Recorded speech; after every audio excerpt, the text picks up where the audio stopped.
আমি খানিকটা তুলে রাখলাম বন্ধুরা একটা বাটিতে, কারণ অনেক ভর্তি হয়ে গেছিলো। আর এটা আর একটু জলেরও প্রয়োজন, তার জন্য জল দিতে হবে, সেই জায়গা পাইনি, তাই ওটা তুলে রাখলাম। ওটা আমি পরের দিন করে নেব। এটা খেয়েছি বন্ধুরা, খুব ভালো হয়েছে ভাজা পিঠেটা, তার জন্য আমি ওটা পরের দিন করে নেব। আমি তো পরে ভয়েস দিচ্ছি।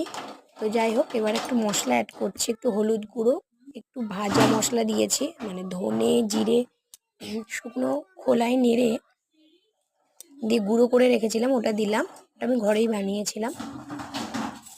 তারপরে মিক্সড করছি। তখন মনে হলো একটু জলের প্রয়োজন, নিচে ধরে যাচ্ছে, ওর জন্য একটু জল দিয়ে দিলাম। যেহেতু আমি চাল গুঁড়ি অ্যাড করবো, এরপরে জলের প্রয়োজন।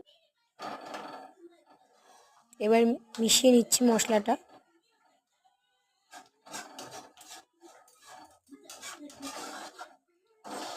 জল দিয়ে ভালো করে মিক্সড করে নিচ্ছি।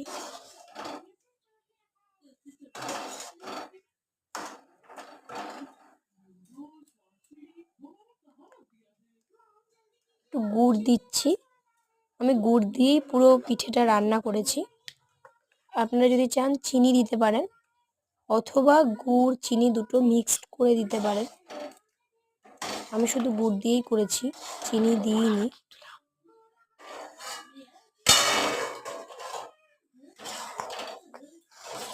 জলটা অনেকটা কমে এসেছে এবং যতটা সম্ভব ম্যাশড করে নিচ্ছি। লাল আলুগুলো একটু গোটা গোটা আছে, মোটামুটি সিদ্ধ হয়ে গেছে। এবারে আমি চাল গুঁড়িটা দিয়ে দেব। চালের গুঁড়োটা আমি অল্প অল্প করে দিচ্ছি, আর এই সময় গ্যাসটা সিম করেছি, এবার অফ করে দিলাম।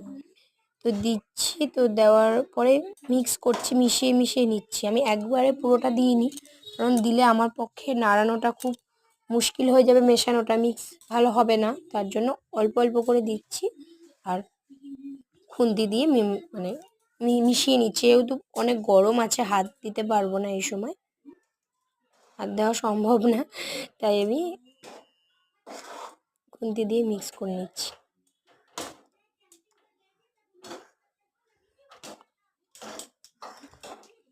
পরে আসছি নেক্সট ভিডিওতে, পরে